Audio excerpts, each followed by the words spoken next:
Well, good morning. It is Wednesday, June 23rd, 2021. Boy, has June flown by. We're here for our weekly Marion County Board of Commissioners meeting, and we're in the Senator Hearing Room at 555 Court Street. And as always, we start with the Pledge of Allegiance, so if you'll join me. I pledge allegiance to the flag of the United States of America and to the republic for which it stands, one nation, under God, indivisible, with liberty and justice for all. Been one of those mornings trying to get my computer up and going. So we have, anybody signed up for public comment, Brenda? No. There's none. All right. As I always say, nobody is signed up, right? Okay, presentations. I know we're not having a COVID presentation today, but that's good news. And the reason, another good thing, is that Marion County will be moving to moderate on Friday based on our case rate. So that's good. And you can find out more on our website what that means for restaurants, etc. So we'll go into our next presentation, and Scott is here someplace. There we are. Welcome, Scott. And we're going to talk about our wildfire recovery.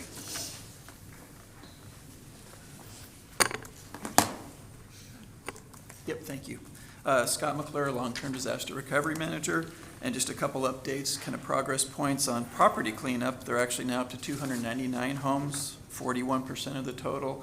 Interesting one there, the prior time I reported was 253 homes, and they're at 48%, so that leads me to believe that more people have got the right of entry permits, because you have to do the math that way to get there. So good progress there. 35% of hazard tree removals. Building permit information didn't change any from the last time. That's a once-a-month update. So if you can flip over to the second side, kind of the county-level recovery projects. Financial needs analysis is ongoing. Our communications and outreach actually have the firm in place. Had a kickoff meeting with them. They're going to focus on doing an overall plan first, basically get to all the partners, the impacted folks that have been working on recovery, come up with an overall plan, upgrade the website that's in place, and then start working on some of the other tasks. And then the economic impact opportunities analysis, we selected a contractor. Now it's in the kind of contract development phase.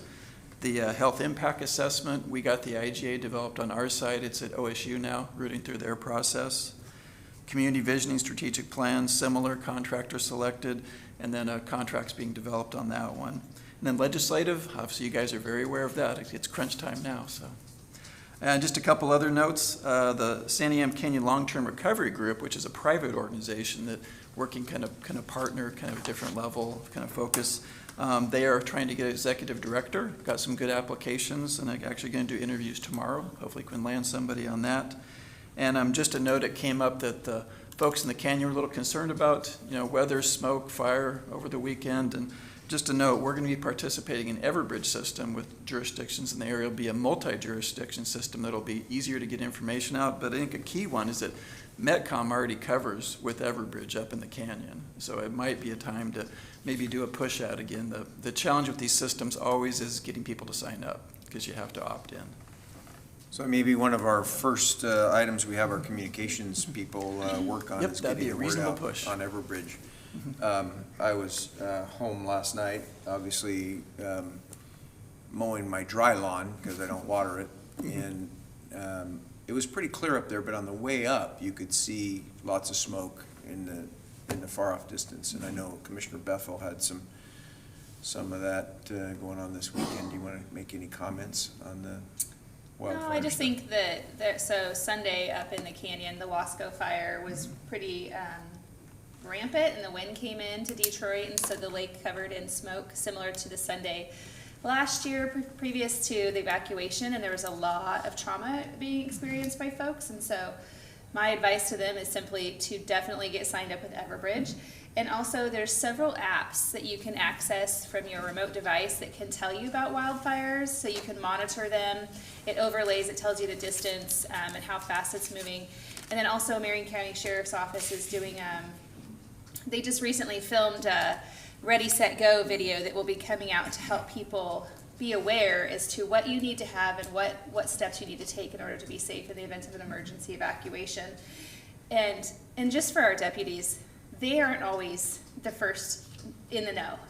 They were pretty overwhelmed this weekend, as was the city councilors and the mayor. It was pretty tragic for all of them because everybody has trauma. So it's our responsibility as individuals to be informed, to make sure that we're safe and we know what we know where to get the information.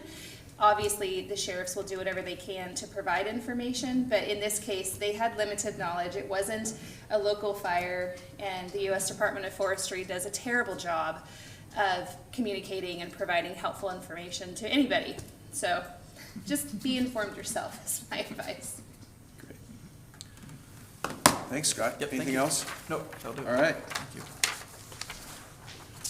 Okay, our next presentation is 2021 Marion County Fair highlights. Always a fun time of the year, and there's 2 highlights coming up with a microphone.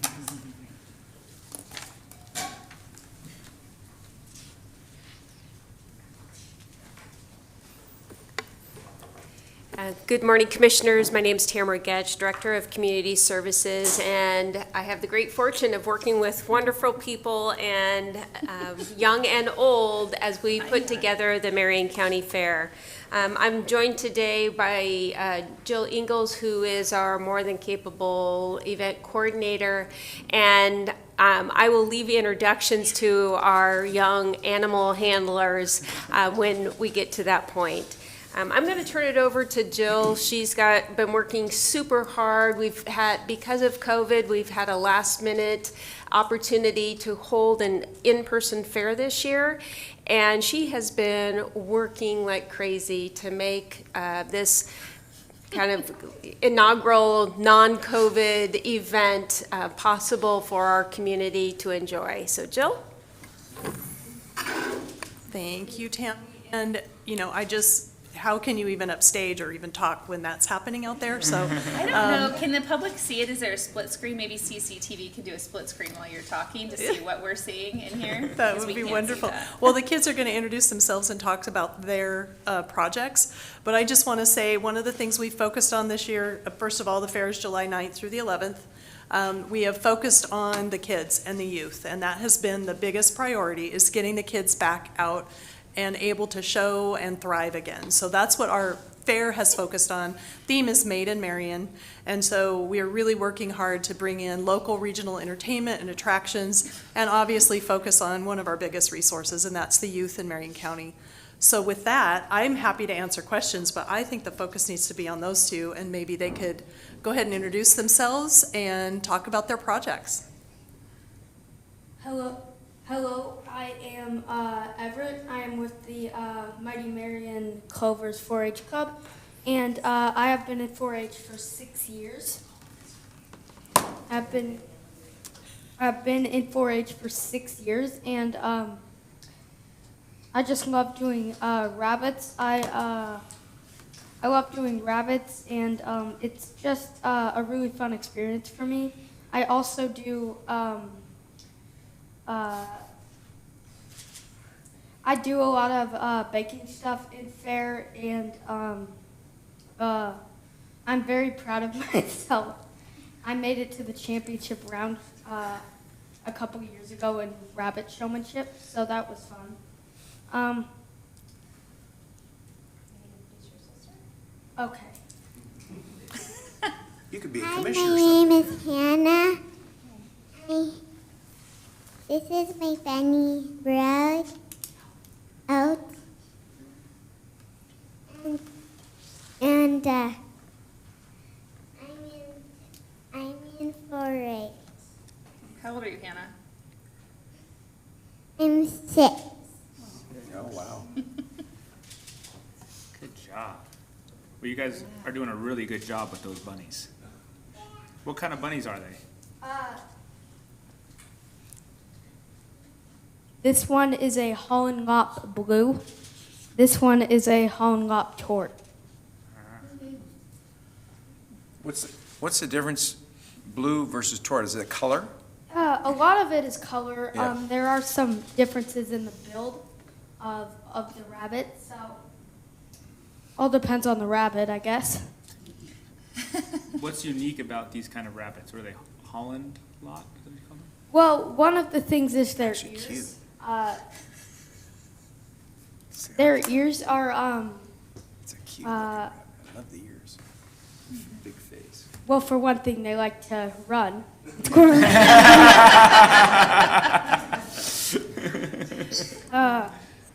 For another thing, their ears are different shaped than a normal rabbit.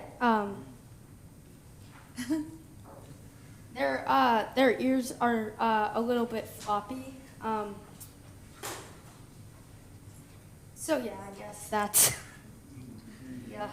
I have the pleasure of knowing Hannah and Everett and their family, and I have to say that if I'm on their parents' Facebook pages, and these little bunnies keep them quite busy. They go inside and outside, and they have a little pen, and they do all kinds of things. I just think, God bless their parents. Thanks for bringing us some joy this morning. Are you going to enter them into the fair? Yeah, we have. I'm showing. Hannah's showing Oak, the one she has. This one is Road. I'm showing Road too. We also have another one, an English Angora at home that I showed a couple years ago. Sadly, he has the worst case of not sniffles, not sniffles, of shedding. I guess shedding fur. Forgot the official molting. Okay. That's the worst case of losing fur right around fair time. Oh, Terrible of timing. course. Well, thanks for bringing them, and good luck showing them in the fair. Yeah. That's exciting. I cannot go into the rabbit barn because I'm highly allergic, but I love that they're right here so I can see them. They're so cute. Thank you. Thank you. Thanks for Thanks, being here. guys. And good luck at the fair. Oh, that one's taken off. That's a long jump for a little Hopefully they rabbit. don't jump. Flying rabbits. Yeah. So just on a note, again, big focus on the youth, the 4-H and FFA, and public competitions youth as well. So we're really doing a lot to make sure the kids in the county get to have their fair back again. So I would encourage you to check in on the 9th through the 11th, check out the schedule. The 4-H community is actually spreading their show schedule out in order to keep everybody at safe distances. So fair will look a lot different this year with the animals hauling in daily and hauling out rather than being there the entire time. So some of our kids actually start showing on Saturday, July 3rd. The dogs will be on the 3rd. The 5th through the 8th, there will be different animal shows, kind of culminating with the big shows over the weekend and the livestock auction. So public competitions, again, encouraging that to happen. We've got a lot of new volunteers, a lot of new people involved, and a lot of entries are coming in. So I know we've already got about 120 quilts. So we're excited about all that. So for more information, the website, marioncountyfair.net, and you can sign up for anything there. Plus volunteers, we need lots of volunteers to help, and it's going to be a blast this year. I think just on the overall, the excitement level and the energy going into this year's fair is pretty high, just because we're finally back. The kids' shirts all say we're back with a little lamb, so they'll get those pretty soon. Was there something else, Tammy? I know. Tickets. Tickets, right now, online, tickets are only $5 in advance. So that little promotion wraps up this Friday, and they're gonna go up a couple bucks and then another couple dollars before the fair. So we're really promoting everybody get your tickets in advance. It gives us a good idea about how many people we're gonna expect at the fair, in case we do still have to do some crowd control and management of public space, but we're hoping that's gonna be gone by then. Me too. Yeah. I have a question. Yes. So, since the kids are going to be hauling in and hauling out, is there going to be an opportunity for the public to come and see animals while they're not being shown? Not as much. The families will be allowed to come in and do that, but then there will be a good representation of all the animals during the public event.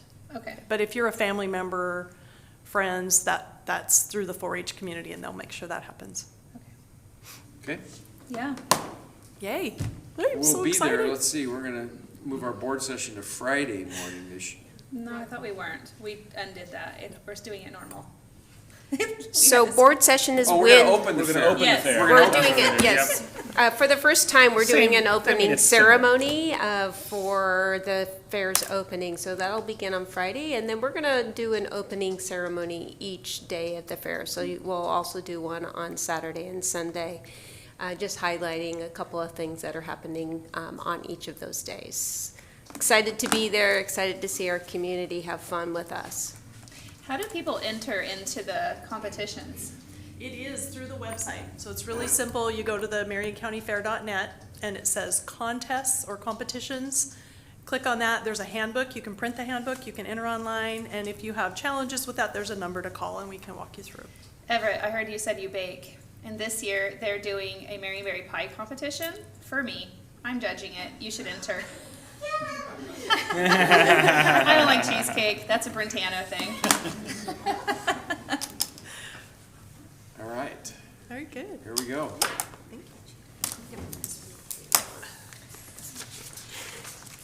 Thanks for bringing the rabbits in. Commissioner Bethel wants that towel. Yeah. Nope. All right. So we'll move on to our consent calendar, and Commissioner Willis, I believe it's your turn this week. My turn. Mr. Chair, I move that we approve the consent calendar or agenda.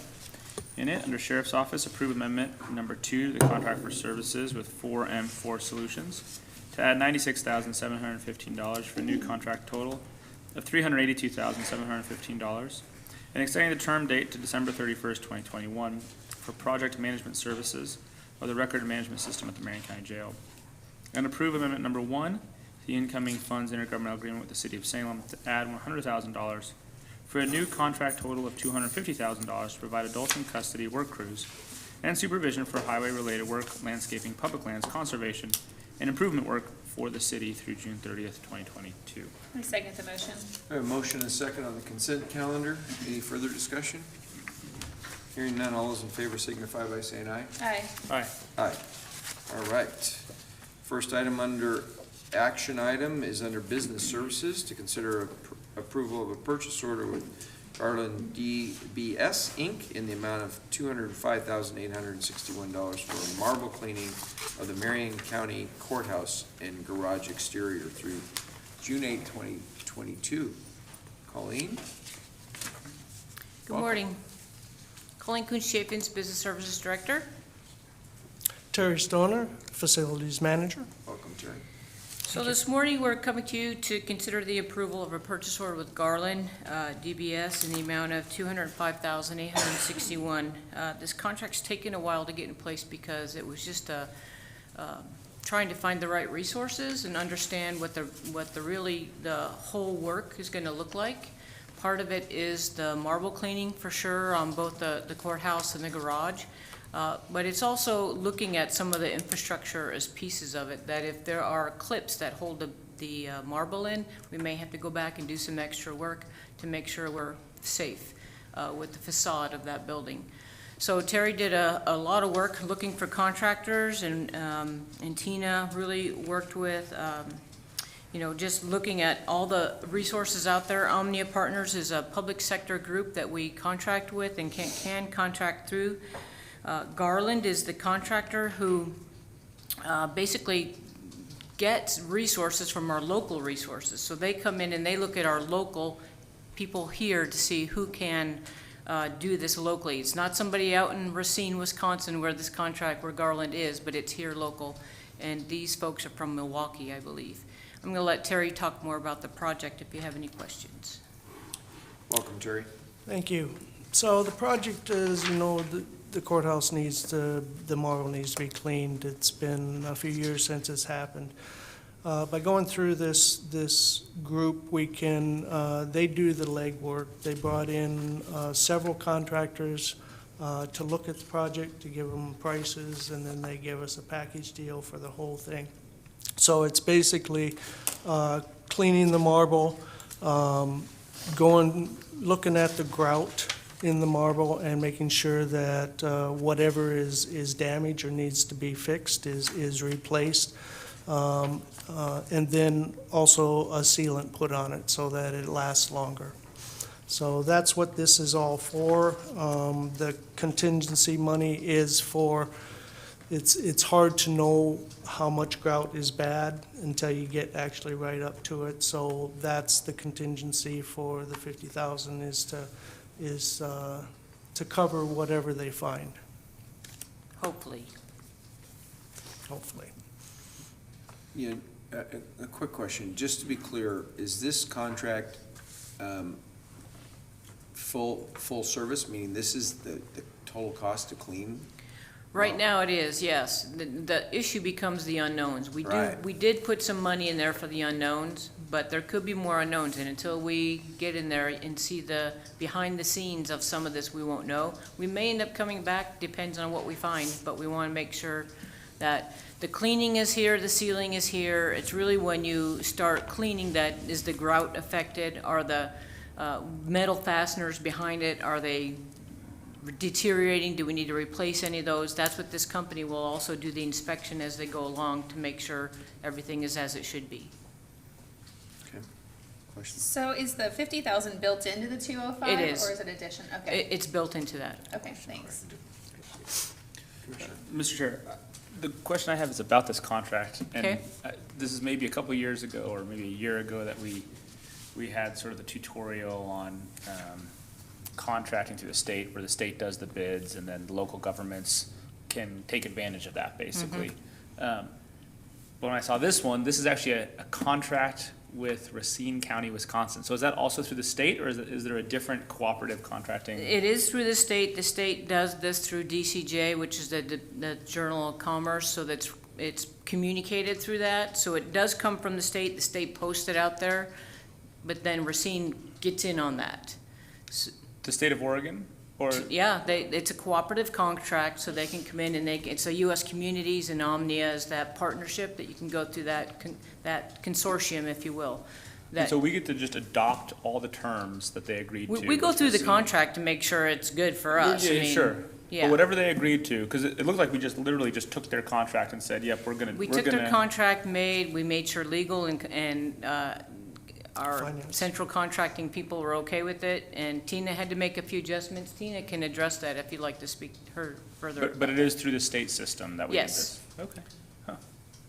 That's super interesting. Yeah, they got plenty of marble buildings they need to clean. That's the truth, isn't In it? fact, they did, their clean marble out. was Yeah, just, look at it. that marble was cleaned, and this is one of the companies that cleaned their That did it. marble on the other building, so Well, that's it is super part of that. interesting. Good. All right, Okay, that's good. Thank you, Mr. Chair. sure. All right, Mr. Chair, I make a motion to approve the purchase order with Garland DBS Inc. in the amount of $205,861 for marble cleaning of the Marion County Courthouse and garage exterior through June 8th, 2022. All right, I second the motion. we have a motion and a second. Any further discussion? Hearing none, all those in favor signify by saying aye. Aye. Aye. Aye, okay.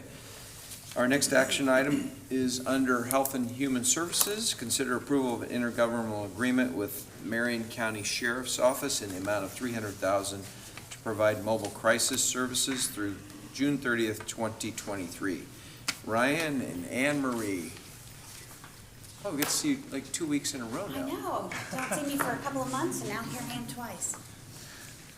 Good morning, Commissioners. Ryan Matthews, Administrator with Marion County Health and Human Services, and I'm joined by Anne Marie Banfield, Program Manager for Acute and Forensic Behavioral Health Services with the Health Department.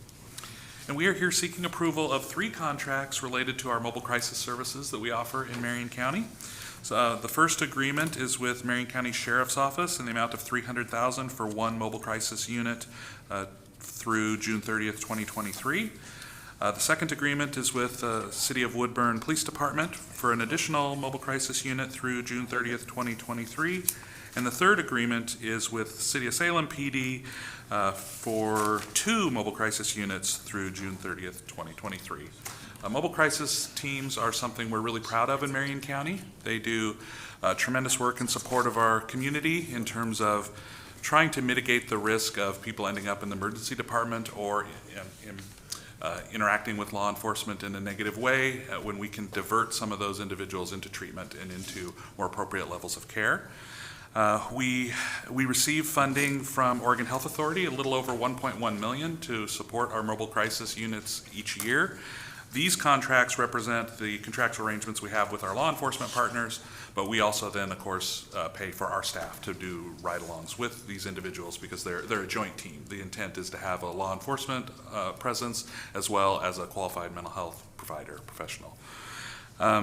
So I think I'll turn it over to Anne Marie to kind of talk about some of the nuances of the project. And I know that I just want to point out that I think Anne Marie has been a champion for our collaboration with law enforcement over many, many years. And what now seems like relative sort of commonplace of thinking like, oh, there really is a link between behavioral health and addiction services and law enforcement and how to best support our community. Anne Marie was really ahead of that, and we were one of the early adopters of mobile crisis units in the state, and something that we're really proud of. So with that, I'll turn it over to you. I'm not sure how much more there is to say. This last year was a rough year for us because of pandemic, because of things going on. So our numbers were a little lower. We served 750 folks in direct reports, but that doesn't reflect the number of consultations that our teams did. When they're in the cars, when our teams are out on the streets, and we have 4 teams, they are in the cars from 8 a.m. until midnight. One team goes from 8 a.m. until 6 p.m., and then the other team goes from 2 p.m. to midnight, and so they overlap from 2 to 6. And they are constantly on the phone offering consultation, providing resources, giving information, and supporting other law enforcement throughout the entire county. Realistically speaking, we could probably double our numbers and still not meet the entire need, but they're doing a really great job of getting out there. Right now, this May is our biggest month. May is a very heavy mental health month. I think it's one of the reasons why it has the month designated for it. And they have been doing 4 to 5 evaluations every shift throughout the last month and a half, which is really telling us that we're getting back up to our pre-pandemic numbers and interactions and really getting out in the community and getting folks the services they need. All right, good. And just for the record, Anne Marie, there's 3 motions here. One's for, or 3 contracts. One's for the Marion County Sheriff's, one's for the city of Woodburn, and then one is for the city of Salem. There are 2 teams with the city of Salem. City of Salem, that's why it's more. That's why I Yes. just wanted to qualify. So we have 4 teams all together, and for the public, even though it says city of Salem or Woodburn, those teams cover the whole county. One of the agreements with the teams is that they will respond to calls throughout the entire county. They work really closely with dispatch, both with it's METCOM and WVCH here in town, and they respond. They are able to hear the calls throughout the county. Law enforcement's able to call them directly and say, hey, are you available? And they serve the entire county. Great. I Any guess questions? I'm confused Yeah. because I'm not super familiar with this program. So these dollars are basically paying for deputies that No. are trained in mental health, or So these teams are a law enforcement officer and a qualified mental health professional in the car together. So the dollars that we're talking about, these contracts, they're for the law enforcement officer and their equipment to be available to us to go out and respond throughout the county. So even though we have a team that's with a Woodburn officer and 2 teams that are with Salem PD, they respond throughout the entire county. So Right. what we're paying for with this contract is the officer and their equipment. So we pay for part of the car, the fuel, all those pieces. And this comes as a pass-through through a grant from OHA, the Oregon Health Authority. Okay. So we put, so we're not training our deputies to be mental health experts. We're No. putting someone in the car is what I was confused Exactly. on. Okay, I just want to clarify. Thank you. These teams do participate right now. We're very excited. We are having right now our very first crisis intervention training for law enforcement that we've been able to do in 2 years. And so these teams are all participating as part of that law enforcement mental health collaboration to help with the training and to be available to provide information. They'll be doing role plays on Friday, and our teams will help them with the role plays. So they also help train law enforcement in some basic crisis intervention skills for persons with mental illness. Perfect. Okay, thank you. Thanks All for right. the clarification. Yep. Mr. Chair, if I may, how does it work? Like, is there a officer in each agency or 2 officers in Salem that are always on with the same mental health person, or is it sort of a rotating thing? So it's a rotating thing. The officers will bid for their year in the fall for the coming year, and they bid separately from the qualified mental health professionals. And our goal is for the entire team to be able to work together no matter who's on or off. So when we have vacations or we have trainings or reasons why somebody may be out of the car, other staff can fill in. And so there's that sense of connection throughout the team. So all 8 members of the team can work together. Got it. And we don't obviously have enough to fill every shift. So is it night shifts that we usually fill, day shifts? Does it change? How does it work? So the shifts are covered, our shifts are from 8 a.m. to 6 p.m.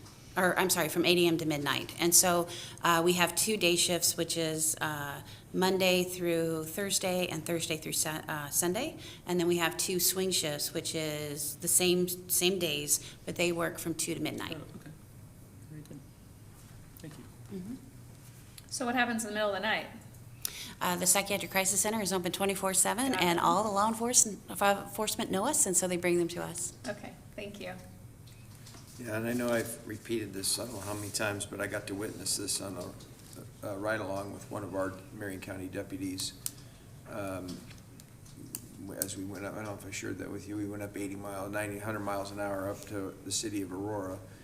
The deputy was able to intervene due to his training that you're talking about you're gonna do in 2 years that he's had individually, and then within a half hour up rolls a Salem police car, which I went, well, here's Salem PD in Aurora, and the mental health individual was with them, and they took over, and that person was able to get plugged into resources, and then the team that we've talked about, I don't know what that one's called, does the follow-up the next day and make sure those people get the support they need. And that person, nobody went to jail that day, kept them out of jail, and hopefully they got some long-term benefit out of that. That is one of the main goals of the team, is to keep persons with mental health disorders out of the criminal justice system. And when you look at our numbers every year, less than 10% of the people we see are going to the jail. And those that do, usually it's because they have an outstanding warrant that can't be ignored. So the goal of this team is to plug people into the services they need. Awesome. Thank you. All right, so we're gonna take each one of these motions, we're gonna go ahead and vote on it, and then we'll go right into the next motion. Perfect. Okay. Mr. Chair, I move that we approve the intergovernmental agreement with the Marion County Sheriff's Office in the amount of $300,000 to provide mobile crisis services through June 30th, 2023. I second the motion. Motion and a second, any discussion? Hearing none, all those in favor signify by saying aye. Aye. Aye. Aye. Mr. Chair, I move that we approve the intergovernmental agreement with the City of Woodburn in the amount of $300,000 to provide mobile crisis services through June 30th, 2023. I second the motion. I have a motion and a second, any further discussion? Hearing none, all those in favor signify by saying aye. Aye. Aye. Aye. Mr. Chair, I move that we approve the intergovernmental agreement with the City of Salem in the amount of $598,982 to provide mobile crisis services through June 30th, 2023. I second the motion. We have a motion and a second, any further discussion? Hearing none, all those in favor signify by saying aye. Aye. Aye. Aye. Good work for our community. Thanks, Ryan, thanks, Anne Marie, for all you're doing. Thank you, Commissioners. Okay. Next item is under Public Works. Consider approval of an ordinance establishing survey and plat standards. Welcome, Kent and Brian. Good morning, thank you. I'm Brian Nicholas, Marion County Public Works Director. Kent Inman, Marion County Surveyor. All right. So Oregon statute defines the responsibilities and obligations of the county surveyor role, and has some things to say about select aspects of survey practice in Oregon, but by and large, it leaves it up to county surveyors to establish standards and of practice within the county. And for quite a number of years, Marion County really hasn't had any standards when it comes to survey, map preparation, and plat standards. So we're coming to you today with a proposed ordinance for board consideration. This would be a two-step process. This ordinance would just create the ordinance framework, and then once that's established, the board could consider adopting plat standards as a separate document. That's how the ordinance is prepared. So if the board chooses to move forward today today would be the first reading of that proposed ordinance. But Kent and I are here to answer any questions you have. Questions? I don't have any. No. Well, we worked this pretty hard. Yeah. Thank you for going through the process with us. Appreciate it. Kent, anything you want to add? Well, just the statute in some areas are specific, in other areas they're not. And it's the areas where they're not that we're putting that into our MAP standards. And we'll make it part of the board order referring back to the ordinance. That way, our MAP standards and our plat naming policy will be codified. Okay, good. And this is the first reading, and we can adopt in 2 weeks or so, right? Yep. Is that what the plan is? Okay, great. Take a motion. All right, Mr. Chair, I move to approve an ordinance establishing survey and plat standards. This would, we're not, the board is not approving the ordinance today. This is, the ordinance is being adopted by regular procedures, so this is just the first reading. So today, the board would be moving to read the caption of the ordinance, and then the chair, to have the chair read the caption once today, then 2 weeks later. Is that this? Yeah, yes, An ordinance establishing survey and plat standards. correct. That's what I'm going to read. Okay. So the motion is to have, you want to clarify what that motion should be? The motion would be for the chair to read the caption of the ordinance today. Okay. You want to restate that? Yes, as soon as I fully understand it. Because this is not what was written here. That's why we have legal counsel Yeah, here. so I'm moving to ask the chair to read the caption of the ordinance. Correct. Mr. Chair, I move to ask you to read the caption of the ordinance. And I second that motion. All right, we have a motion and a second for me to read the caption of the ordinance. And before the Board of Commissioners from Marion County, Oregon, an ordinance establishing survey and plat standards. Do we have to vote on that motion? Yes. Okay. Yeah. So we have a motion and a second. No need to vote. Oh, I guess we need to vote. Yeah, okay, we need to vote that I should read it. And then I'll read it again. That's good. Yeah. So all Oh my those in gosh. favor signify by saying aye. Aye. Aye. Aye. All right, before the Board of Commissioners from Marion County, Oregon, an ordinance establishing survey and plat standards. All right, I did it. We did it. So, We have to you know, do it I'd much again. rather do it under emergency order because it's really clear how we do it then. It's But this it's is much not an more emergency. streamlined that way. Yeah, yes. yeah. This is, And to clarify, 2 weeks from now, what the board will, there will be two motions. One, to read by caption only, again, and then adopt. to move to adopt. yeah. Got that, Brenda? No. Somebody, this together. somebody somewhere checked that box. It doesn't make sense. I know we juggled this one a little bit, Right. but this is a good government thing. I mean, this Oh, is yeah. something where it's important that the public has clear ideas of what's expected when they file a survey with our office. Yeah, And- most counties have these standards, and we've picked a really streamlined version just to keep people, you know, provide clarity but not trip people up in the process. That's great. Yep. And if we have problems with it, because it's coming to us, we can always fix it in the future and make it more streamlined, but Yeah, and we've heard Kent's testimony on people choosing to do their own thing, so this will help. No more index cards, Kent. You're not gonna get any more planning, no more plans on index cards. Thank you. Okay, so. Thank you. Thank you. Thank you. Why we stumbled through that motion to Because read. we're and human. I got practice reading it twice. Does that count? I don't have to read it again? but you could do just for fun, All right. if you're looking for things to do. Okay, our next item is under the Sheriff's Department to consider approval of a contract for services with Pathfinders of Oregon, DBA, the Pathfinder Network, in the amount of $306,421 to provide justice system impacted individuals with the tools and support they need to be safe and thrive in their communities through June 30th, 2022. And I see the Undersheriff and Commander Garland here. Welcome, gentlemen. Thank you, Commissioners. Good morning. Thank you for a moment of your time. I believe Commander Carvandi and I will be here for the next 9 contracts, so it's a pleasure to be before you. I will, maybe for the record, I'll start with, for the record, Jeff Wood, Undersheriff, Marion County Sheriff's Office. With me is? Commander Kevin Carbondi, Sheriff's Office. I will add that, given the number of contracts, if we do need to phone a friend or use one of our lifelines, also present here is our jail commander, Tad Larson, and of course, our sheriff, Joe Cast. We will start with the Pathfinder's contract, and forgive me quoting statute, but there is Oregon revised statute that says the city and county that maintains a local or regional correctional facility shall establish an inmate welfare fund. Generally speaking, over the years, as long as I can remember, those dollars have gone into this fund that is not county funded, but is the fund receives funding through the inmates or the adults in custody who are in our facility, who use the telephone, who buy commissary items under their own volition, and over the years, that account has grown. Many, many years ago, we did have we had an employee who would staff our law library, but the statute is very specific that we can't use those funds for staff within the facility, but we're supposed to use those funds for inmate welfare, and the statute defines that.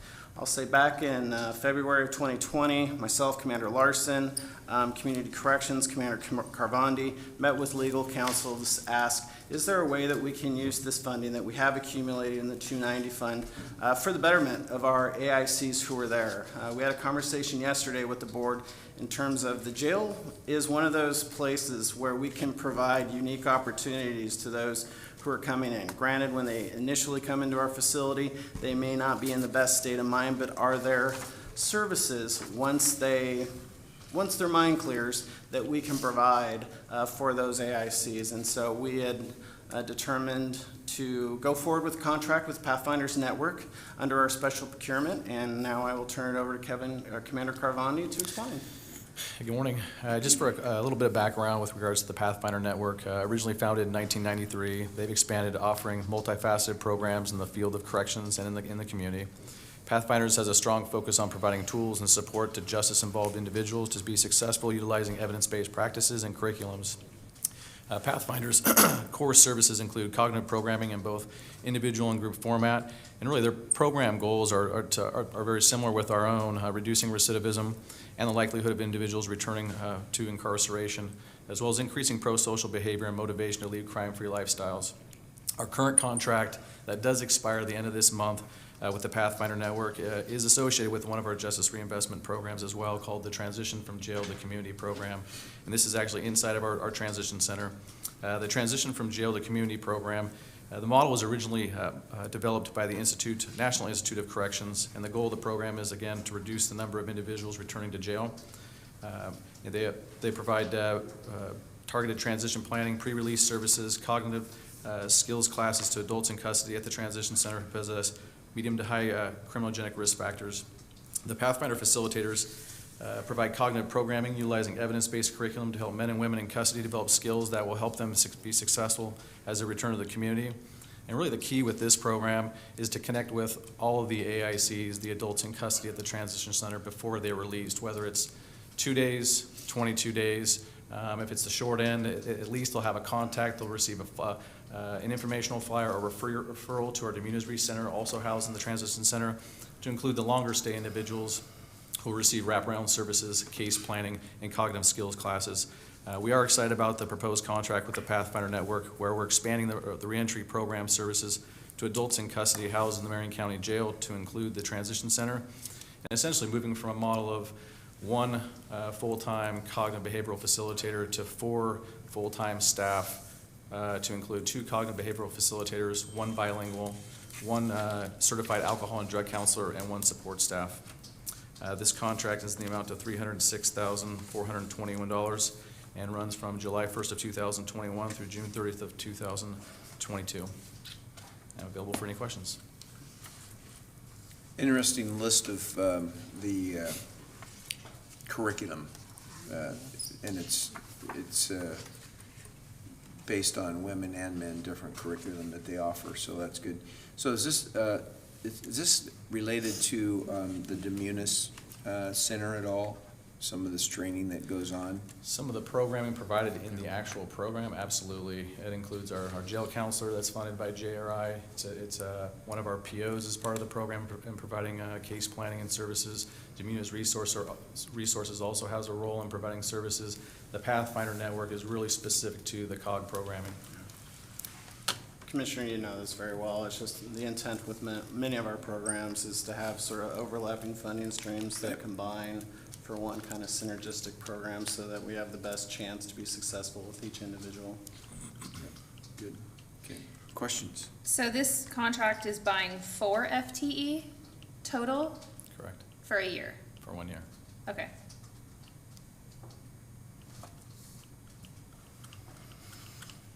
Okay. Good.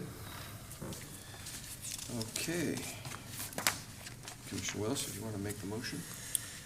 Yes, sir. All right, Mr. Chair, I move that we approve the contract for services with Pathfinders of Oregon, DBA, the Pathfinder Network, in the amount of $306,421 to provide justice system impacted individuals with tools and support they need to be safe and thrive in their communities through June 30th, 2022. I second the motion. Okay, motion and second. Any further discussion? Hearing none, all those in favor signify by saying aye. Aye. Aye. Okay. All right, now, we're gonna do a presentation here, and then we're gonna do 3 motions in a row, just like we did for, the health department. Oh, Sorry. well, you know what, I'm not even gonna read them, just go through your presentation, and then we'll just do all 3 motions, because we know what this is about. This is, Bridgeway Services contracts. Yes, Commissioners, item 9, 10, and I believe 11 are 3 contracts with Bridgeway Recovery Services to do various array of services, in part depending on the funding stream.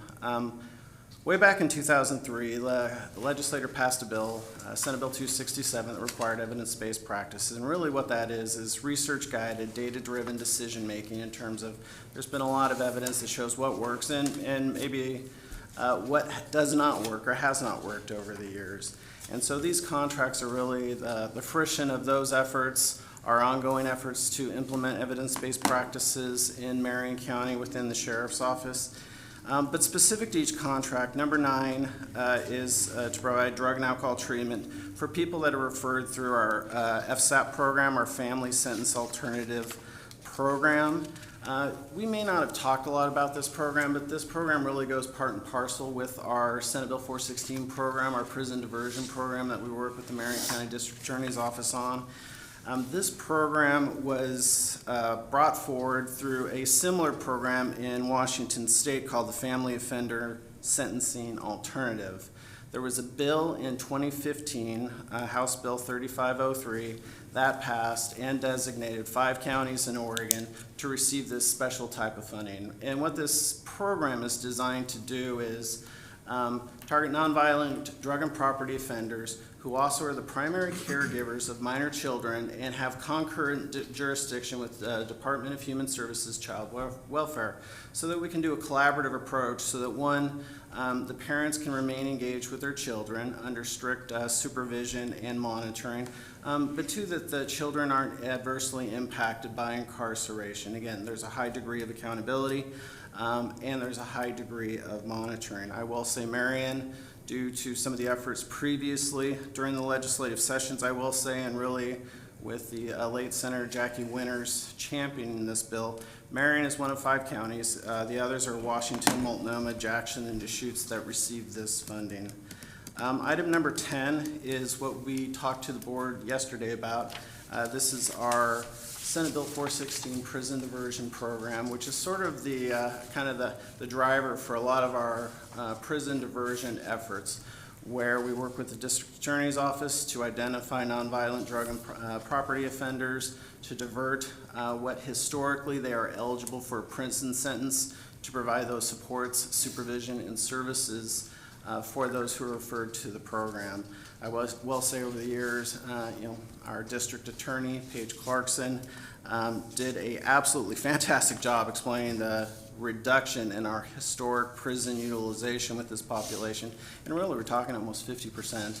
Marion County is a model of this program and continues to be. Finally, with item number 11, I'll just say this is sort of our catch-all drug and alcohol treatment program for those who don't fit any of these other special funding streams to receive those same types of services. And again, although there are particular funding streams, I will say too, the intent is the same. Address the individual at their level, assess their risk, figure out how we can motivate them, but also address what we call these criminogenic risk factors so that they have the greatest chance of being successful. Commander? You know, as I'm going through all 3 pages of my notes, I think you've literally covered everything. I don't have too much to offer other than the cumulative effect of all of these contracts, targeting recidivism, prison reduction, and actually specifically to FSAP, Family Sentencing Alternative Program, reducing the average length of stay of foster care for our folks that actually go through the program versus the children of incarcerated parents that don't go through FSAP. And so maybe just one quick stat of, there was a joint report produced by the State Department of Corrections and Department of Human Services last year.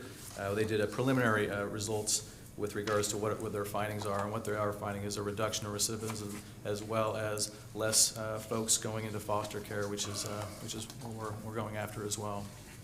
But other than that, all 3 of these contracts, providing they're approved, begin on July 1 of 2021 and go through June 30th of 2023. So just to clarify, so individuals that enter into the FSAP program, their children do go into foster care? Yes, in some cases? In some cases, correct. And then if they're in foster care, does the FSAP program work with CASA? The CASA program, the court-appointed special advocates that are assigned to the children? Yes. So there's kind of an overarching, I don't know, I just want to make sure. Collaboration. Yes. Yeah, yes. Sorry. Okay. The intent is to bring law enforcement, DHS, and all other social supports together so that we all have a common narrative and case plan, for lack of a better term, so that we can collaborate in you know, primarily the best interest of the children, but then also, I mean, for us, our focus is on trying to get the individuals, the parents, to a state where they can be very positive role models and that they don't lose that interaction when appropriate. Okay, thank you. Good. Yeah. Very good. Okay. Mr. Chair, I move to approve the contract for services with Bridgeway Recovery Services in the amount of $242,448 to provide individual and group drug treatment and assessment services for community correction clients who are custodial parents through June 30th, 2023. I second the motion. We have a motion and a second. Any further discussion? Hearing none, all those in favor signify by saying aye. Aye. Aye. Aye. Mr. Chair, I move to approve the contract for services with Bridgeway Recovery Services in the amount of $357,962 to provide treatment services to nonviolent property and drug community corrections clients through June 30th, 2023. I second the motion. Yeah, motion and second. Any further discussion? Hearing none, all those in favor signify by saying aye. Aye. Aye. Aye. Mr. Chair, I move to approve the contract for services with Bridgeway Recovery Services in the amount of $284,960 to provide treatment services for medium to high-risk community corrections clients with a goal of reducing criminal activity and increasing community safety through June 30th, 2023. I second the motion. And we have a motion and a second. Any further discussion? Hearing none, all those in favor signify by saying aye. Aye. Aye. All right, great. So I think you're still here. And item number 12, consider approval of an intergovernmental agreement with Chemeketa Community College in the amount of $383,280, provide student opportunity for achieving results, known as our SOAR program, services to community corrections clients through June 30th, 2023. Commissioners, as you remember, Commander Carvani did a fantastic job explaining our SOAR program last week to the board. This is sort of a second component which provides funding to Chemeketa Community College for those employees on site, primarily focused on some of the cognitive, but the maybe the educational components of SOAR. As you know, SOAR is I think 16-week, very comprehensive reentry program that targets criminogenic risk factors, but we're talking housing, we're talking education, we're talking drug treatment and other supports. So as they transition from incarceration generally to our community, they can be of a mindset to be positive, to engage our community. You may have heard, the one thing I will add, you may have heard stories from Deb Giard, our program coordinator who's been involved in SOAR for a very long time, very heart-lifting stories. I think most of us within the Sheriff's Office have come across people we know who have been part of the program, successfully been part of the program. 2 years ago, I needed a new roof. Unbeknownst to me, the contract company that I worked with, their installer was somebody who graduated from SOAR, came up to me, we had a very nice conversation. Can't tell you how pleased I was with the work too, by the way. And this really is one of those programs that is very, very heart-lifting in terms of accountability, but also redemption. I will say, specific to this, for Chemeketa Community College, when we started these conversations with Chemeketa, I think it was back in 2009, and it took the better part of a year.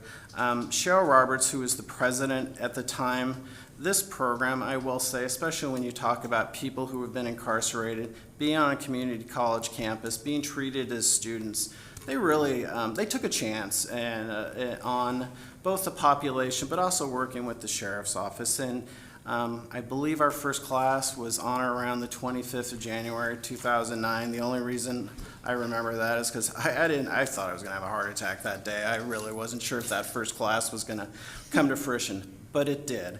And in the ensuing 10+ years, transitioning to Jessica Howard, who is now the Chemeketa Community College president, the support from Chemeketa is phenomenal. They're an amazing group of people to work with, and we couldn't be prouder to associate with them. Commander?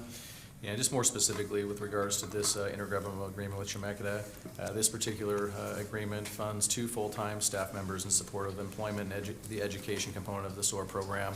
In addition to the educational component, they are also trained in cognitive behavioral interventions for offenders seeking employment. So we have a very talented crew. We're very fortunate to have them on our team, well-versed in how to work with this population. And also the package deal of having a facility that we have on campus, it's a great setup for us, and we're very thankful. And this contract will take us through June 30th of 2023 and starts on the 1st of July. Great. Those graduations are open to the public, aren't they? Yes. Yeah.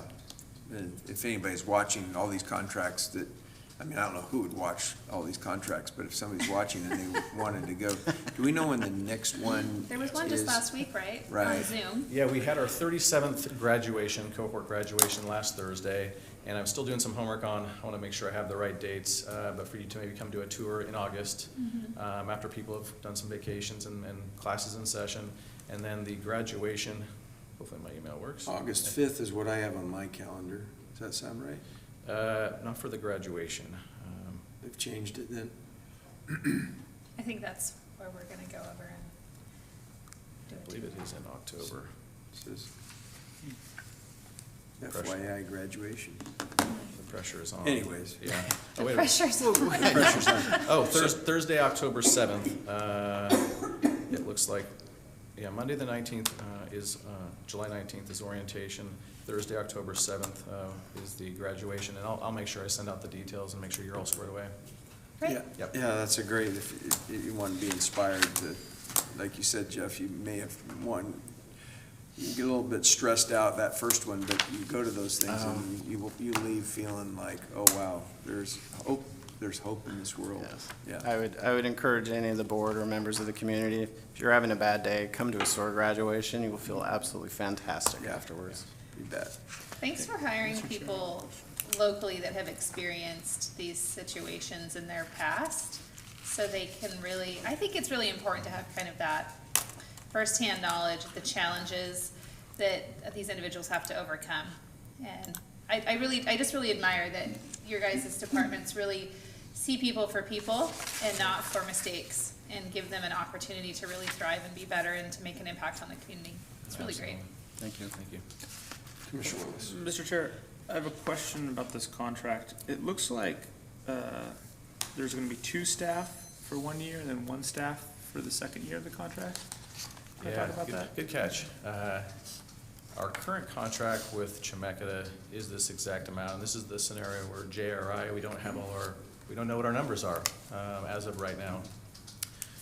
Costs increase, staff costs increase, and so the agreement we have with Chemeketa based on what we know is this current amount, and so this is the tentative arrangement, but really, this is a potential placeholder. Once we have our JRI numbers, we reset with the approval of the Public Safety Coordinating Council, blessing which programs and so on, and funding levels, then we can reevaluate this contract to make sure that we stay whole as it would be the intent. And whole is 2 for each year. So we should anticipate an amendment, assuming that You will, Yes. you will, comes in, yes. right? Yep. Yes. Great. I will say that from what we discussed yesterday with the board, with one of the bills, it doesn't look like it's going to pass. The funding right now looks like it will increase more than we thought, so fingers crossed. Yeah. Let's see, sine die is a few days away still. Yes, it is. Tomorrow, they're supposed to do it tomorrow. I think this weekend. Are they move it again? Oh my God. Well, we'll see.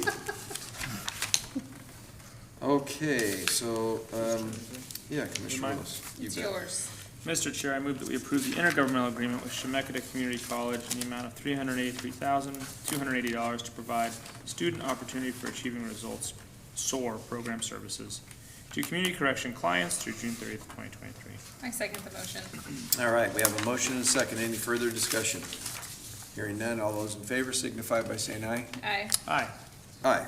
Okay, that's one. We'll go on to item number 13, consider approval of the contract for services with the Mid-Willamette Community Action Agency in the amount of $200,000 to provide the coordination of legal, medical, educational, and employment support resources to community corrections clients through June 30th, 2023.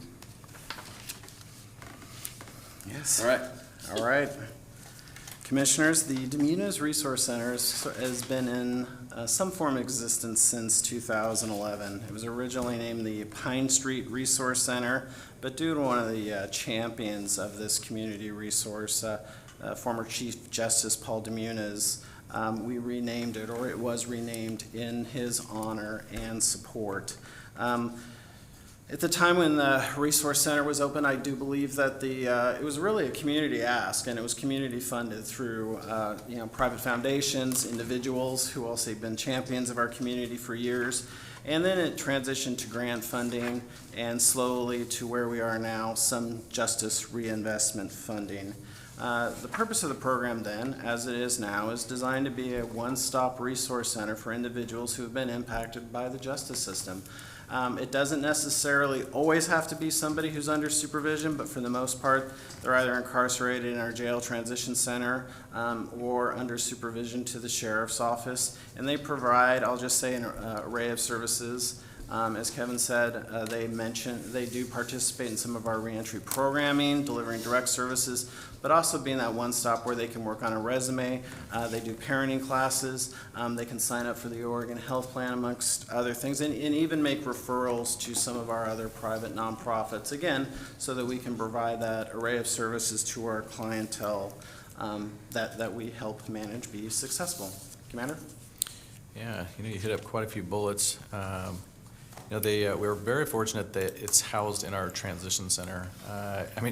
Just the availability in and of itself for adults in custody, just readily available, plus our folks on community supervision and the general public. I don't want to miss out on the things that they provide.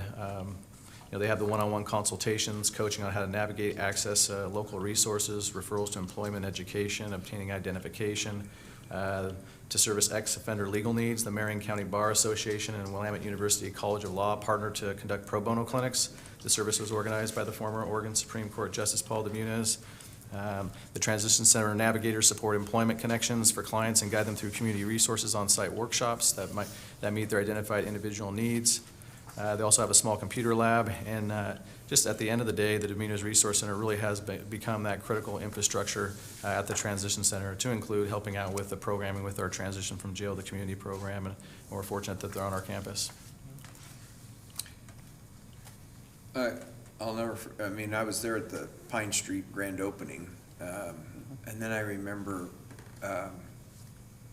the decision to transfer this out to our campus and how everybody was going, oh, this is not going to be good. Not everybody, but there was quite a few people that said this is not going to be good, and it turns out it's the best thing we could have done Absolutely. originally versus making people go all the way from the campus to Pine Street. Yeah. So it's right there where people can grab the resources. And there's a bus that goes out there if you're somebody who's not on, not visiting the campus for another reason. So it's worked out great. Questions? I see. So this contracts with Mid-Valley Community Action Agency. Is this mostly for them to provide staffing to execute these services? So like the person that sits in the center? Correct. Okay.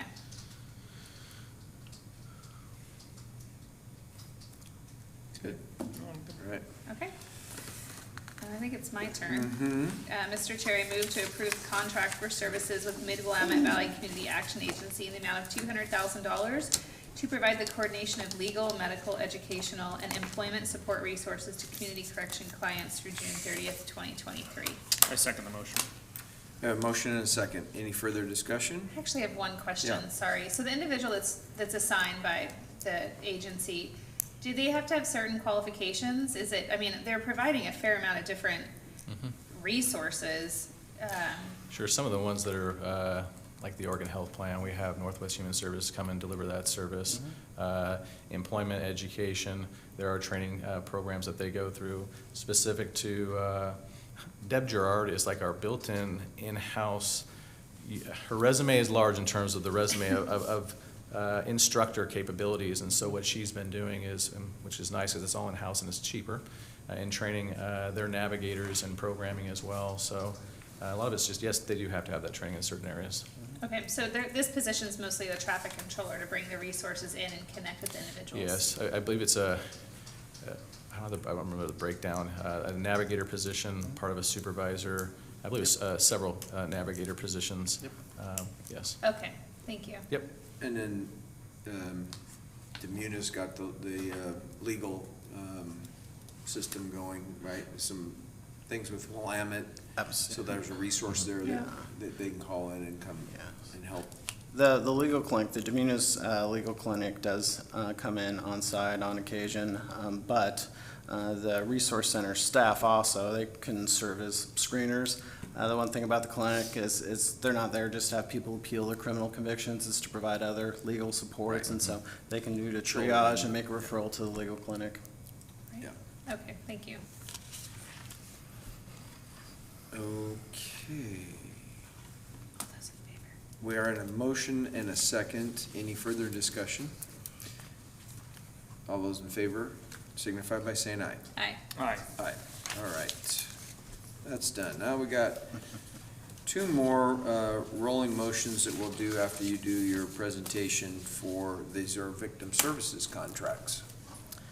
Last but certainly not least are our two victim services contracts. As the board is probably aware, Senate Bill 3194 back in 2013 allocated a certain percentage for victim services programs for counties to implement or increase their services for victims as one of the tenets of the Justice Reinvestment Initiative. At the time, then Commissioner Carlson, as the chair of the Public Safety Coordinating Council, did an incredibly exhaustive search or review of what programs are available in Marion County, what services do we have, and really from those providers themselves, what do we need to augment or increase with this additional money. If I remember correctly, back in 2013, I think it was about 5% went to victim services in the first biennium. I believe now it's 10% is allocated to victim services. And so through this very comprehensive process, request for information, the Public Safety Coordinating Council determined that two programs, Center for Hope and Safety and Liberty House, were those two programs. Not that there aren't other programs within our community that are very deserving, but the consensus was to move forward to increase sexual and physical abuse evaluations within the statutory timelines that Liberty House provides, and then also provide domestic violence survivors support and an ability to navigate sometimes the complex legal system to get something like a restraining order, have the resources, or even have a bilingual person help them get that restraining order during specific times that the court is open. Commander? Yeah, no, just maybe some specifics, just to honor the work that they do, which is very, very difficult. Starting with the Center for Hope and Safety, they've been providing services to victims of sexual assault, domestic violence, stalking, and human trafficking in Marion County for 46 years. Center for Hope and Safety provides an array of services to include walk-in advocacy services and support groups in downtown Salem, a 24-hour crisis line, emergency confidential shelter and emergency transportation, crisis intervention and safety planning, assistance with protection orders, accompaniment to hospitals and the court, provide community education presentations, and Center for Hope and Safety staff are highly trained to provide direct trauma-informed services to victims. And this particular contract funds supports multiple advocacy staff positions to include support, emergent needs, direct assistance of victim assistance, such as ID, bus tickets, gas vouchers, and so on. And just some real quick stats, I was going to totally stay away from them, but the stuff that they do is amazing. To date, Center for Hope and Safety has had more than 443,000 contacts to their program, provided more than 151,000 nights of shelter to over 16,000 children and adults, and made presentations to more than 168,000 people in our community and throughout Oregon. Advocacy and support services are provided using trauma-informed model, which is an evidence-informed practice in the victim services field.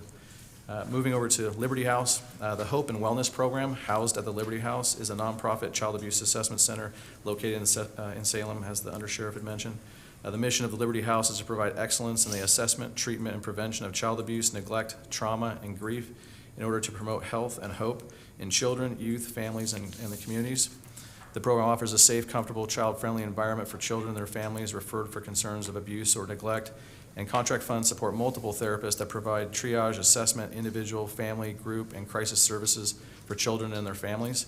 Treatment objectives include helping victims and families heal from trauma and preventing further abuse in the family. Therapists provide trauma-informed counseling services for clients and families using trauma-focused cognitive, behavioral therapy, and evidence-based approach to mitigate the negative effects of adverse childhood experiences. And again, just some real quick stats. In the fiscal year 1920, therapists provide over 2,700 individual therapy hours, 1,100 family therapy hours, 180 group therapy hours, and 300 of other counseling and services of program participants. And both of these contracts with Center for Hope and Safety and Liberty House are from July 1, 2021 through June 30th of 2023. Okay. Questions? I don't have any questions. I'm thrilled that the county works with both of these programs. I think they're invaluable to the health and safety of our community. Yeah, and GRA supplemental, we actually, we didn't have to, but we did do 10% more, didn't we? With the supplemental? Yes, when we get the supplemental funding, there's commensurate allocation to those programs, so. Yeah, good. Okay. Ready for a couple of motions? You bet. You want me to do, well, I'll do both of them, huh? Mm-hmm. Okay. Mr. Chair, I move that we approve the contract for services with the Center for Hope and Safety in the amount of $185,726 to provide assessment, counseling, and support for children and families facing concerns of abuse, neglect, trauma, and grief through June 30th, 2023. I second the motion. We have a motion and a second. Any further discussion? Hearing none, all those in favor signify by saying aye. Aye. Aye. Aye. Mr. Chair, I move that we approve the contract for services with Liberty House in the amount of $185,724 to provide assessment, counseling, and support for children and families facing concerns of abuse, neglect, trauma, and grief through June 30th, 2023. I'll second the motion. We have a motion and a second. Any further discussion? Hearing none, all those in favor signify by saying aye. Aye. Aye. Aye. Gentlemen, thank you. Appreciate it. Thanks for all you do. Get all that money out the door. All right, I'm going to open a public hearing under the Department of Finance. The first public hearing that we're going to have today is to consider adopting the second supplemental budget for fiscal year 2020 through 2021. And Debbie and Dan are going to give us a little presentation. We have nobody signed up for public comment, but we'll go through your presentation because somebody still may come in. And good morning, I'm Daniel Aldado with Finance, and I know this has been a lengthy board session, so I'll be really brief today. And in accordance with local budget law and county policies, I'm here to present the second supplemental budget request for 2021. This request is increasing the county budget by $32 million and brings the total county budget to $535 million. Public notice was posted in the Statesman Journal on June 17th, and copies have been available for review on the county website, as well as in the board's office. Supplemental budget has been reviewed in detail by the commissioners during management update on Monday. In summary, there are 22 funds that were modified, and starting on page 3 of your supplemental. The general fund increased by $1.7 million, most of which was due to CARES Act funding. General fund resources were allocated to support the assessor's office, clerk's office, justice court, juvenile department, and those are for various departmental needs. The sheriff's office allocation decreased a little bit. General fund transfers out increased $1.3 million, of which $1 million is for capital projects and $330,000 is for Santiam fire and community development block grant support. Starting on page 7, the Health and Human Services Fund increased $12 million. That was mostly due to increased federal and state funding for the COVID-19 emergency. And then finally on page 15, the non-departmental grants fund increased $13.7 million due to the Federal Emergency Rental Assistance Program. And then those funds will just carry those forward till next fiscal year. And those were in contingency. I'd be happy to answer any questions you might have. Otherwise, you have a resolution in front of you for consideration. Any questions for Daniel? Probably got those all answered. We worked this pretty Great, hard. yeah, we went through those on Monday. Thanks. Okay, thank you. Jan, any comments? Just thank you for your work. Thank you. Okay.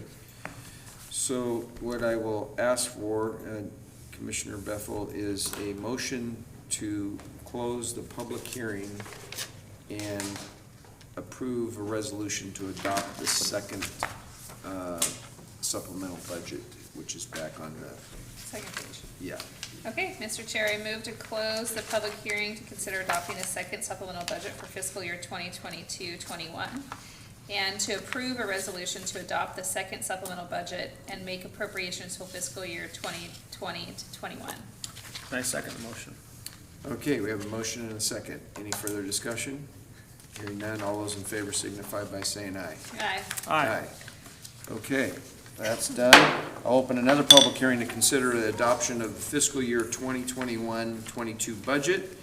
And Jan and Deb are here, and I think, Deb, you're gonna give us a little presentation, and then Jan. I am, yeah, I'm gonna lead it off. Good morning, Debbie Gregg, Budget and Grants Manager in the Finance Department, here to present basically a budget recap of our 21-22 budget. We met on May 20th with the Budget Committee, all-day meeting session, to go over the proposed budget. Jan Fritz presented her budget officer's message. We took public comment during that time, and then the departments presented their proposed budgets. The fiscal year 21-22 approved budget has a total of 36 funds, 100 programs, many, many, many more services and projects, 1,563 full-time equivalent employees. The largest fund is the general fund, and it has an approved budget of almost $152 million. This increase is mainly due to that first allotment of the American Rescue Plan Act for $33.5 million. The current year property tax revenue is estimated to increase 4% this next year, and the majority of the general fund resources are allocated to public safety. The resolution, which you have after, I believe, the video, lists the total county budget for $576,684,036, with an appropriation amount of almost $462 million. This resolution also imposes the taxes for the 21-22 fiscal year. And in accordance with local budget law, we approve the budget by fund. So attached to the resolution is a summary of all the budgets by fund, by department. And I'll turn it over to... All right. Thank you very much, Debbie. Yeah. Good morning, Mr. Chair, Commissioners. For the record, I'm Jan Fritz. Pardon me? I said welcome. Oh, thank you. Jan Fritz, the Chief Administrative Officer and the Budget Officer for Marion County. And this morning, I'd just like to thank the budget team that has worked tremendously over the last year throughout all the crises we've had. Jeff White, the CFO, Debbie Gregg, Budget and Grants Manager, Daniel Adato, Senior Budget Analyst, and Cynthia Grenadier, our Chief Accountant. So they really have done an amazing job. Every year it gets better and better. This year had a little added stress to it, but they made it through, and it's a great budget. So thank you very much. I'd also like to thank the Budget Committee, who, like Debbie said, spent all of May 20th going through the budget. It was sort of a modified, again, budget due to COVID, so it wasn't our full presentation. It was done in one day, so I appreciate the flexibility of the Budget Committee, which includes all three commissioners. Patrick Vance is the chair, Dave Kinney, and Denise Bowles as part of the Budget Committee, so thank you very much for your work there. And the adopted budget that is before you today, the approved budget, I guess, you'll adopt. I do want to just talk about, for me, the budget message really is a historical document. 100 years from now, when they look back at COVID and the pandemic we went through, it will describe what was actually happening, not only in financial terms within the county, but also what we were going through that impacted those dollars in the current year, as well as future year, which is next year's budget. You know, we had 3 presidentially declared emergencies in less than 12 months last year, and it was a lot of work. Everybody was amazing, but when 100 years, like I said, they look back from now, they'll see the context of the budget as well as what was going on. It was titled A Year Like No Other, because it really was for Marion County, a year like no other. We had great leadership from the Board of Commissioners, the department heads, and elected officials, as well as our employees who over and over and over again rose to the occasion to help our communities recover from pandemic, wildfires, and a historic ice storm as well.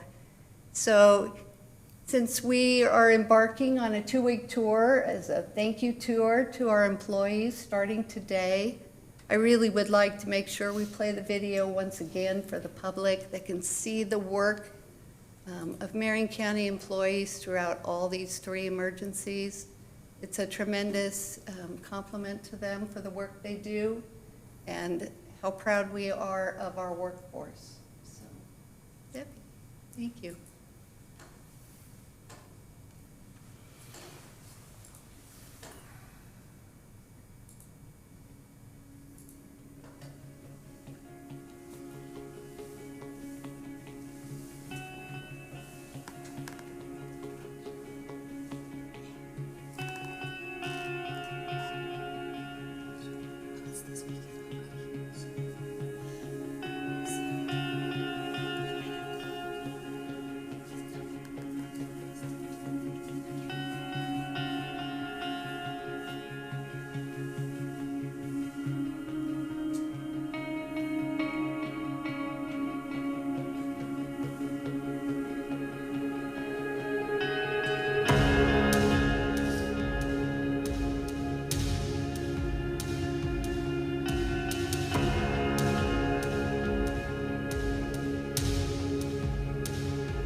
So Commissioners, I ask that you consider approval of a resolution to adopt the budget, make appropriations, and impose and categorize taxes for fiscal year 2021-22.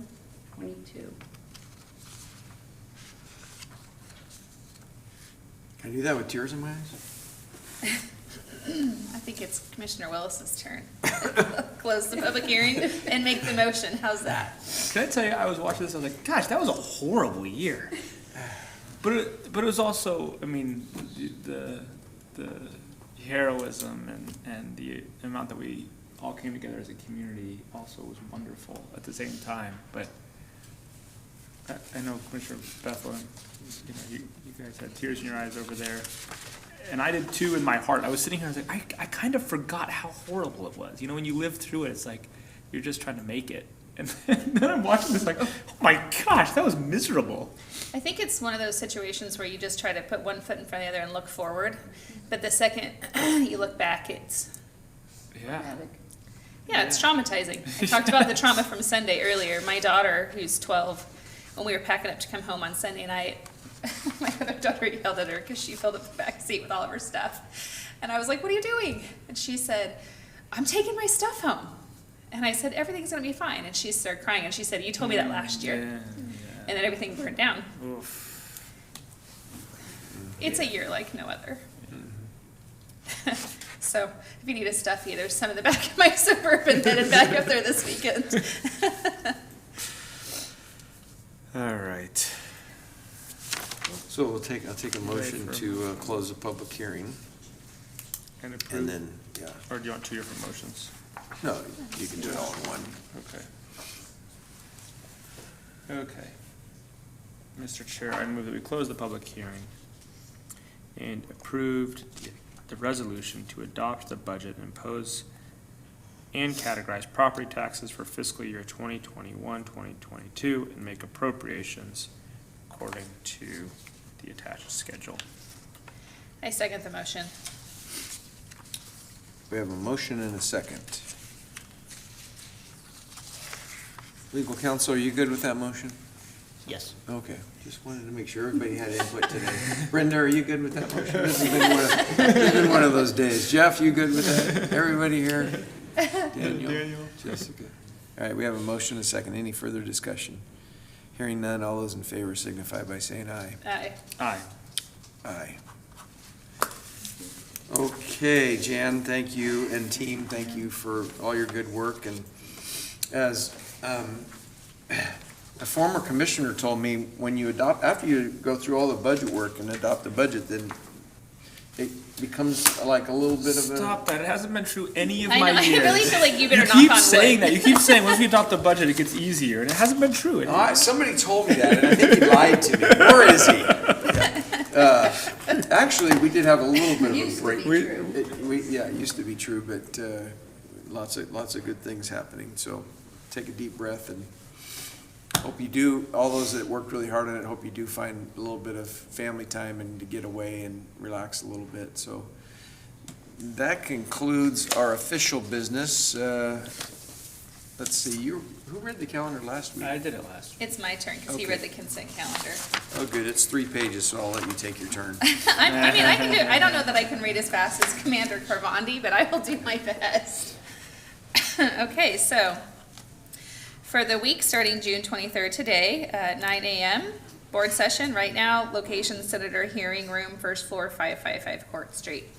And then at 11 o'clock, in just a few minutes, we're going to head over across the street for employee appreciation in the sheriff's office at 100 High Street. And then at 12:30, we're going to the juvenile department for employee appreciation, 2960 Center Street. Excuse me. At 2 o'clock today, we're going to have the ESSD Service District Adopt Budget Hearing and Semi-Annual Regular Meeting, 5th floor, Commissioners Boardroom. And then at 5:30, we're going to go out to the Marion County Jail for employee appreciation at 4000 Aubsville Highway. Tomorrow, Thursday, at 11 a.m., we have employee appreciation at Public Works, 5155 Silverton Road Northeast. And at 12 o'clock, we have employee appreciation at Health and Human Services, 3180 Center Street. And then at 1 o'clock, we have employee appreciation at Health and Human Services at 2045 Silverton Road. And then at 2 o'clock, tomorrow, we have Health and Human Services Policy Group meeting in the Commissioner's Boardroom, 5th floor, 555 Court Street. And then at 3:30, we have the Employee Appreciation for Business Services, 555 Court Street. And then on Friday, the 25th, we have Employee Appreciation in the Sheriff's Enforcement Public Safety Building, 3610 Amesville Highway. I don't know if I said it, but it's at 11:30. And then on Friday at 12:30, we have the Economic Development in Cities meeting, Commissioner's Boardroom, 5th floor, 555 Court Street. And at 5:30 on Friday, we have Employee Appreciation for the next shift at Marion County Jail, 4000 Amesville Highway. On Monday, the 28th, we have Management Update at 9 a.m., Commissioner's Boardroom, 5th floor, 555 Court Street. And then at 11 a.m., Employee Appreciation, Marion County Housing Authority, 2645 Portland Road Northeast, Suite 200 at 11 a.m. And then at 12 p.m., oh my gosh, 12 p.m. on Monday, Employee Appreciation at the Justice Court, 4660 Portland Road Northeast, Suite 107. Monday at 1 o'clock, CDBG Consolidated Plan Meeting, Mount Angel Conference Room, 5th floor, 555 Court Street. And then on Monday, the 28th at 3, we have the Sandium Canyon Wildfire Relief Fund Board meeting, which is virtual. And then at 3 to 5 o'clock, on Monday, the 28th, we have Barb Young's retirement open house here in the Commissioner's Boardroom, upstairs, Commissioner's Boardroom, 5th floor, 555 Court Street.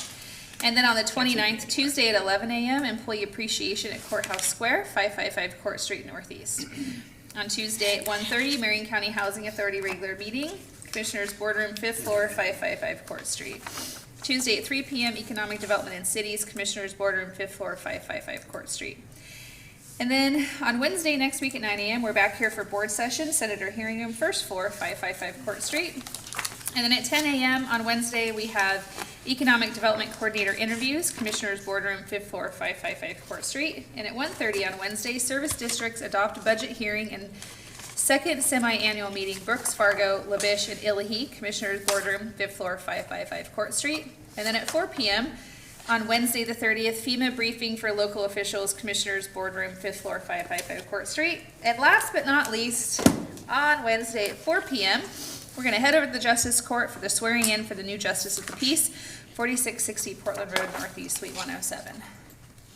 I apologize for the sniffling. I'm really glad we watched that video before we did our appreciations today, because it does remind. Can we send it out to all staff with a message from the commissioners? Yeah, Bring your box of Kleenex before you push play would be good.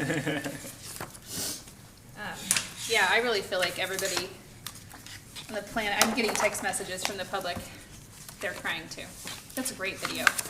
Good job. Really Thanks, wonderful. Jolene. You don't take pictures when you're in the middle of a crisis too, and when you're trying to go back and put it all together. Some of the significant people that are out there are missing, but they're there and we don't give the work. You know, Oh, yeah. and somebody who's not here, but really did a great job is Sam Brentano. Yeah. You know, that year, it was his last year, and I remember Jan, you always used to joke that he was always preparing for the disaster that never came, and then his last year, he really was a steady hand all the way through all the different crises we faced, and you could have seen somebody like him getting ready to retire just check out and, not be there, and he did the opposite. He was there more than ever every step of the way, and so I want to thank him because he has retired. He's no longer at the county, but boy, did he show up for our community.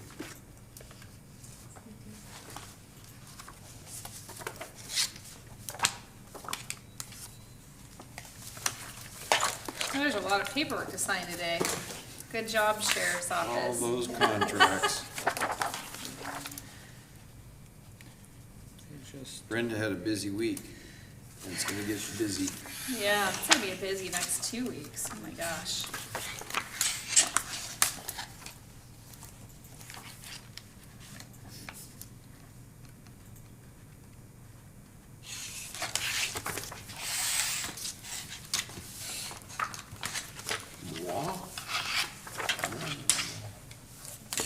You'd think after all the time that I've signed my signature over the years, and I feel like I've probably signed it 10,000 times since I've been a commissioner, I would do better, but it gets worse and worse each time. You know, I found that it like goes down and back up. When I started here, I wasn't used to signing so much, you know? And I think that's a little bit different when you're doing 100 signatures. You start like questioning it and just like it feels weird. What are public school kids gonna do? They don't learn cursive anymore. And I taught my kids cursive so they could have a signature, thank God. But a little girl came over the other day and she had to sign some paperwork for work, for her new job. And I had to help her through a signature because she doesn't have one. She's 14. It's not a signature. My oldest daughter learned how to do cursive. And she signed her name on her Father's Day card to my dad, her grandpa, in cursive. And my 6-year-old daughter was like so jealous. She was like, "Is that cursive?" Like calligraphy. That is so cool. Okay, you did it. Anything we want to talk about before we say goodbye? I don't know that I want to get into the conversation about it, but I do want to say on the record that we are going to be convening a meeting of the agencies to discuss the wildfire season that's already here and to try to put together some concrete understanding and communication plans, because although we can't prevent the unavoidable things, we can do our best to try to help people be informed, and for us to be informed is really a key to that.